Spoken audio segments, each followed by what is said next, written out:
Welcome to VST news. నేను Mahalakshmi. Corona పుణ్యమా అని మొదలైన ప్రాణాంతక వైరస్లు పేరు మార్చుకొని కొత్త రూపంలో వస్తూనే ఉన్నాయి.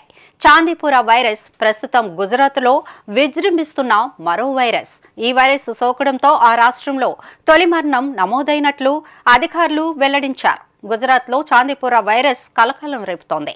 ఆ వైరస్ బారిన పడి ఇప్పటికే పలువురు చిన్నారులు మరణించారు. ఈ వైరస్ ఎందుకు వస్తుంది, లక్షణాలు ఎలా ఉంటాయో తదితర వివరాలు చెప్పడానికి మనతో పాటు ఉన్నారు డాక్టర్ విజయ్ భాస్కర్. చాందీపుర వైరస్ ఈ వైరస్ మళ్ళీ ఈ మధ్య కాలంలో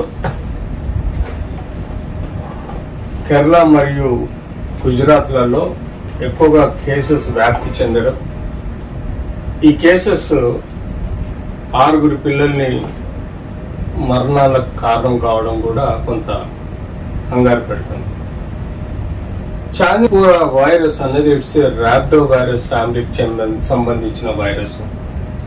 ఈ వైరస్ మనకు యాజ్ ఇట్ ఈజ్ గా రొటీన్ సైన్స్ అండ్ సిమ్టమ్స్ కనబట్ట ఇది మనకు sand flies or home flies mosquitoes వలన కూడా కొంత ఈ చాందీపుర వైరస్ అనేది వ్యాప్తి చెందుతుంది.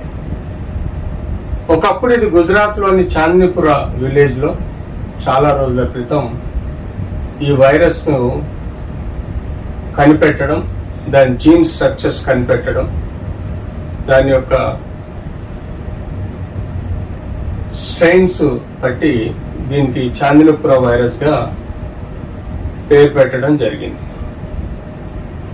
ఇది యూజువల్ గా మాన్సూన్ వర్షాకాలంలో ఎక్కువగా ఇవి ఇసుక ఈగలుగా భావించడం జరుగుతుంది. వాటి వలన ఈ ఇన్ఫెక్షన్ ఎక్కువగా స్ప్రెడ్ అయ్యే ప్రమాదం ఉంటుంది. ఇది యానిమల్స్ నుంచి కూడా మనుషులకు కూడా వచ్చే ప్రమాదం కూడా ఉంటుంది. యాజ్ ఇట్ ఈజ్ గా చాందీపుర వైరస్ లో మనం DNA స్ట్రక్చర్ చూసుకుంటే ఇది మనం ఎక్కువగా గుజరాత్ లో ఈ వైరస్ ఈ ఈగ రూపంలో మనకు కనబడుతుంది. ఇలాంటివి ఒక సైకిల్ రూపంలో వైరస్ వెక్టర్ గా మనకు ఈ ఈగల నుంచి యానిమల్స్ కానీ లేకపోతే మనుషులకు కానీ వ్యాప్తి చెందడం, ఇలా సైకిల్ చైన్ లాగా రావడం జరుగుతుంది. యూజువల్ గా ఇవి మెదడు వాపు వ్యాధి లాంటివి, ఎన్సెఫలైటిస్ లాంటివి డెవలప్ చేసి మనుషులను తీవ్రతరంగా సఫర్ చేసి చంపే ఆస్కారం ఉంటుంది. సో ఈ చాందీపుర వైరస్ ని మనం పరిగణలోకి తీసుకుంటే బ్రెయిన్ లో ఎక్కువగా ఎన్సెఫలైటిస్ అనే సమస్య మనకు ఏర్పడటం, తద్వారా మనుషులు కోమాలోకి వెళ్లిపోయి చనిపోయే ఆస్కారం కూడా ఎక్కువగా ఉంటుంది. సో ఈ చాందీపుర వైరస్ ఇనిషియల్ గా మనకు జ్వరము, ఒళ్ళు నొప్పులు, జాయింట్ పెయిన్స్, గొంతు నొప్పి, దగ్గుతో పాటు కడుపులో నొప్పి, లూజ్ మోషన్స్, వామిటింగ్స్, క్రమేణా మనకు మెదడు వాపు వ్యాధిలాగా లక్షణాలతో కోమాలకు పోయే ప్రమాదంగా ఉంటుంది. ఈ చాందీపుర వైరస్ ని మనము సక్రమంగా చూస్తే దీనిలోని DNA స్ట్రక్చర్స్ ఎలా, RNA స్ట్రక్చర్ ఎలా ఉంటుందంటే ఈ రూపంలో ఉండి ఇది మన బాడీలోకి ఎంటర్ అయ్యి కణాలని దెబ్బతీసే ఆస్కారం కూడా ఉంటుంది.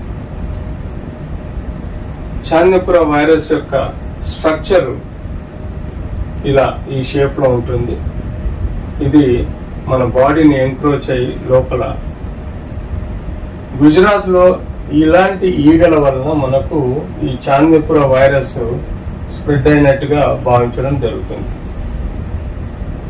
సో దీనిలో ఇంట్రావైరల్ ప్రోటీన్ ఇంటరాక్షన్స్ వలన కూడా ఈ వ్యాధి యొక్క వ్యాప్తి ఎక్కువగా చెందడం,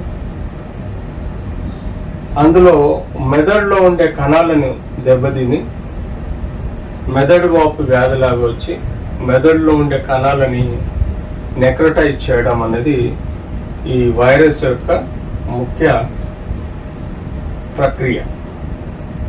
సో ఇలా మనకు ఈ ఈగల్ నుంచి యానిమల్స్కి రావడం, యానిమల్స్ నుంచి మళ్ళీ ఇంకో యానిమల్, లేదంటే ఈగల్ నుంచి డైరెక్ట్ హ్యూమన్ లైఫ్కి ఎఫెక్ట్ అవ్వడం, లేదంటే ఎవరైతే వ్యక్తులు ఆ వైరస్ ఎఫెక్ట్ అయిన యానిమల్స్ని ముట్టుకోవడం జరుగుతుందో తద్వారా మనిషి లోపలికి ఈ వ్యాప్తి చెందడం జరుగుతుంది. సో పర్టికులర్గా prevention is better than treatment అంటే మనం ఈ ఫ్లైస్ వల్ల బయట కాకుండా మన స్కిన్ని ప్రొటెక్ట్ చేసుకోవాలి. ఫుల్ ఈ వర్షాకాలంలో వీలైనంత వరకు ఫుల్ క్లోత్స్ తోటి ఉండాలి. నిరంతర వార్తా స్రవంతి కోసం వీక్షిస్తూనే ఉండండి మా VST news. Please like, share and subscribe our channel.